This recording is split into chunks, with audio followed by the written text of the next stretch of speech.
भाव रेड हवा स्वागत योग्य जो मैंने दुर्नीति विरुद्ध दृढ़ कार्यानुष्ठान हवा योग्य जो मैंने को आज विजिलेंस रेड करुच्ची स्वागत योग्य आहरी अच्छा कोरापुट जिलू बहु अफिसर 100 कोटी टंका आणिक भुवनेश्वर घर कर भी धरवा दरकार माने सरकार अति निज लोक थे गठनमूलक चिंताधारा कही कि आईएएस अफसर अच्छा से सरकार राइट लेफ्ट थे आज भी जड़े दिज आईएएस अफसर मुझे समस्त कथा कहूनी जड़े दिज आईएएस अफसर अच्छा आज भी सरकार रे पूरा डाण हाथ बा हाथ अच्छा मुझे एक कहबी जे मुख्यमंत्री जो 3टी आईएएस अफसर विरुद्ध दुर्नीति ना से डाकुआ हूँ से साह हूँ से आमर कमिशनर अच्छा निकुंज धल हूँ विरुद्ध किसी ना एक मुझे स्पष्ट करदे चाहे किंतु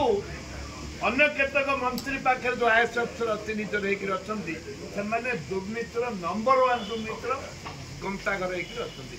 बहुत पावरफुल अच्छा आज दिन में भी से आईएएस अफसर 2-3 जन पावरफुल अच्छा पावर आ बढ़ी विजु जनता दल में पावरफुल थे आज भी डबल पावरफुल अच्छा आईएएस अफसर अणओडिया आईएएस अफसर पूर्व सरकार एक्शन नहीं होता कहीं हो विजिलेंस रेड कर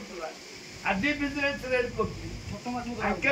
आपणे दुर्नीतिग्रस्त लोक आंके भी आपणे रखते भी आपणे रखते बड़ माछ कौटे 2-3टा तो बड़ माछ सब तो छोट आईएएस किए कर आईएएस क्या रेड हो बोले आम कहूचे बड़ माछ आईएएस तो क्या रेड है